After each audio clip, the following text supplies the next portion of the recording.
Estamos de volta com o Religário. Hoje eu recebo o Herbert Cirilo, ele é mestre em Ciências da Religião pela PUC Minas.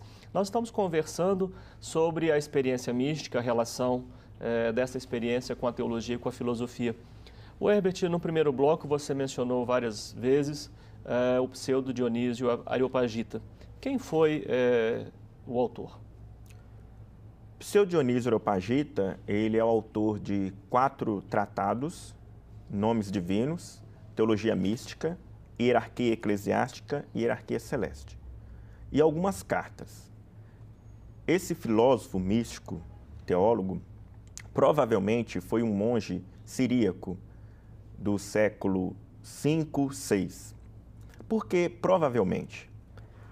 O autor se diz Dionísio, aquele que teria sido convertido por São Paulo no Areópago de Atenas, junto com Damares, após o discurso de Paulo, aquele famoso discurso do Atos Apóstolos 17, sobre o Deus desconhecido. Hoje, depois de investigações, nós sabemos que não é aquele Dionísio, por critérios externos e internos à obra do autor. Quando eu digo critérios internos, são elementos que existem dentro do texto que se referem a elementos de fora, a outros escritos, né? Sim. Exemplo, como trechos de Próclo, que é um filósofo do século V também. Então, o fato dele citar trechos do texto de Próclo significa que ele não é aquele convertido por Paulo no século II.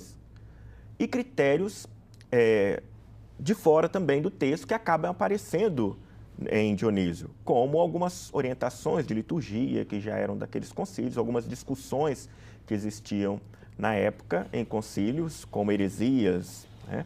Então, esses elementos aparecem de alguma forma ali no texto. Sim, confirmando então que ele não é aquele Dionísio convertido por Paulo, no Areópago. No Areópago de Atenas. Sei. E essa sua obra, você disse que também influenciou outros autores, inclusive Tomás de Aquino, você havia mencionado. Sim. O pensamento de Dionísio, ele influenciou de alguma forma a mística posterior e a teologia posterior. Ele foi usado, inclusive, o seu pensamento, para defender a ortodoxia da Igreja da Fé frente a algumas questões heréticas, né? Como sobre as duas naturezas de Jesus Cristo, divina e humana. Então, a influência dele a gente vai perceber ao longo dos séculos. Mesmo que hoje em dia nós saibamos que Dionísio está um pouco esquecido. No Brasil, por exemplo, o número de obras em relação a Dionísio é muito pequeno. Pequeno, sim. Né? Agora, aí falando sobre influências da época no pensamento de Dionísio Areopagita, o neoplatonismo exerceu influência e que tipo de influência teria exercido? São duas influências. Existe a influência cristã e a não cristã. A não cristã seria o neoplatonismo.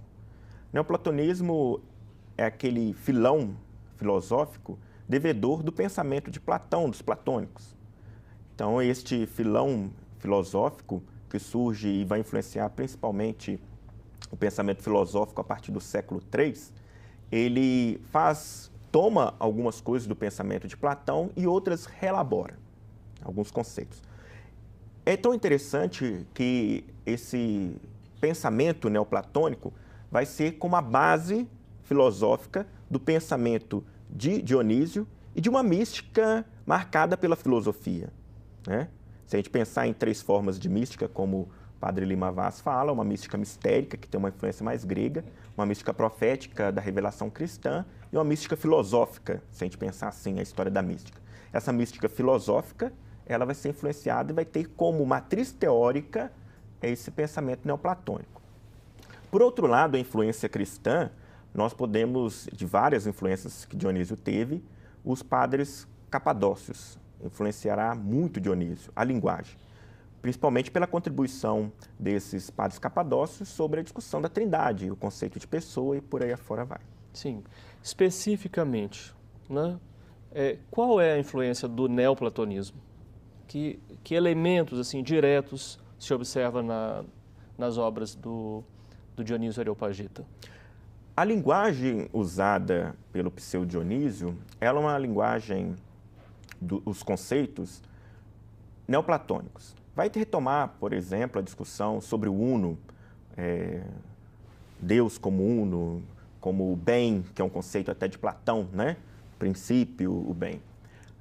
Outras discussões, como a questão do mal, é uma parte que Dionísio, né, vai trabalhar muito em sua obra, o bem e o mal, Deus como bem.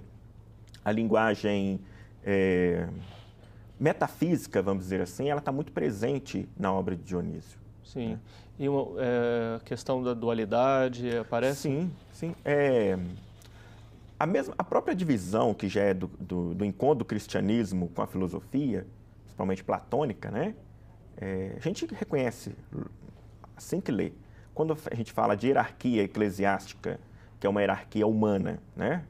E uma hierarquia celeste, trata dos entes sobrenaturais, então a gente vai perceber esse mundo dividido, né? Um mundo superior, vamos dizer assim, como em Platão a gente já vai encontrar nos neoplatônicos, e o mundo humano, né? Das querelas humanas. Então nós temos isso muito presente em Dionísio. E dos padres capadócios, você disse que há uma influência, né? Especificamente como é que a gente visualiza, né, essa questão, essa influência?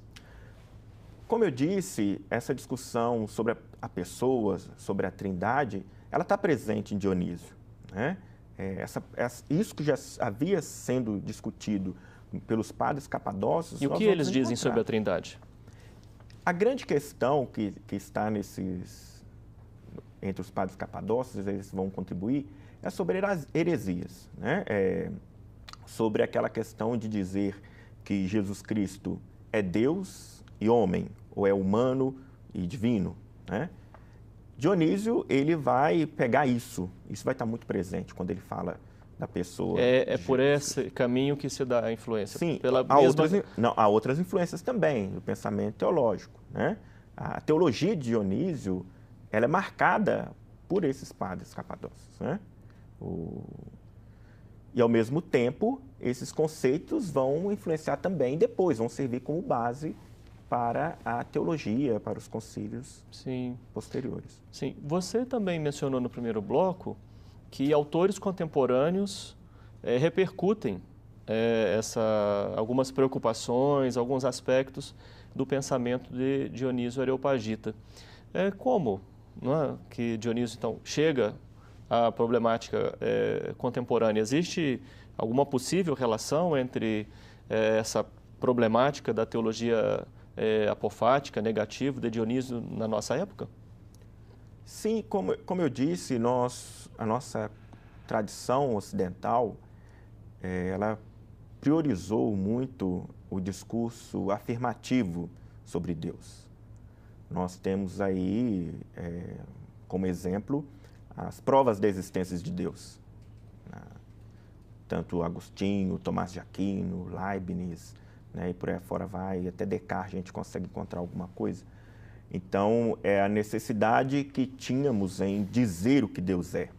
A metafísica, a gente diz, uma metafísica ontológica que criou o discurso sobre o ser, né? O ser como algo primeiro, e aí a gente descreve todo mundo a partir desse ser, e a gente emprega nesse ser atributos dos entes do mundo, né? Das coisas do mundo. Então, isso é muito forte, né?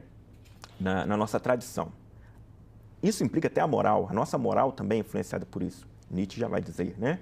Então, a nossa moral também é influenciada por essa linguagem. O que acontece é que, em determinado momento, na modernidade, entra em colapso essa linguagem de metafísica, ontológica sobre Deus. E aí a gente se para diante disso. E agora? Alguns tentam resgatar isso. Como eu falo do ser, dessa ideia de ser, por exemplo, Jean-Luc Marion, ele tem até um livro que fala Deus sem ser. Ele vai fazer a opção, novamente, pelo conceito de bem que é próprio de Dionísio, né? Derrida, quando acusa a tradição ocidental de linguagem logocêntrica, que priorizou a linguagem do logos, da razão, ele também vai ter essa influência de uma negatividade, uma teologia negativa. E isso, em alguns teólogos, em alguns místicos, nós vamos perceber a influência desse místico medieval. Numa época em que alguma crítica se esboça, né, sobre essa limitação do logos, da razão, face à experiência mística, ou até a experiência religiosa, Dionísio Areopagita seria uma boa leitura? Sim, com certeza, com certeza. Eu acredito que a obra de Dionísio nos ajudaria muito a repensar, né? A mística tem sido resgatada, a gente vê pelo número de artigos que têm sido publicados sobre mística, apesar do Dionísio estar um pouco esquecido, né?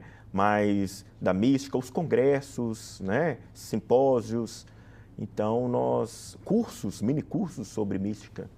E Dionísio vem ajudar muito nessa discussão, principalmente quando a gente pensa hoje, não nos fechar em conceitos sobre Deus, que, como vai dizer o Jean-Luc Marion, é uma idolatria também, uma forma de idolatria. Nós fizemos Deus refém de conceitos. Quem é Deus? Deus é um Espírito perfeitíssimo, Criador do céu e da terra. Nós temos o conceito muito presente. Então, Dionísio nos ajuda a precarizar um pouco isso, a perceber que Deus é muito mais do que o conceito, né? E eu acho que essas são as grandes contribuições que Dionísio pode nos dar. Muito obrigado pela sua participação aqui no Religário, Herbert. O Religário é um projeto de extensão do Programa de Pós-Graduação em Ciências da Religião da PUC Minas. Acesse nossas informações pelo site www.pucminas.br/ppgcr. O Religário de hoje fica por aqui. Obrigado pela sua companhia. Um abraço muito cordial e até a próxima semana com um novo Religário, Conhecimento e Religião.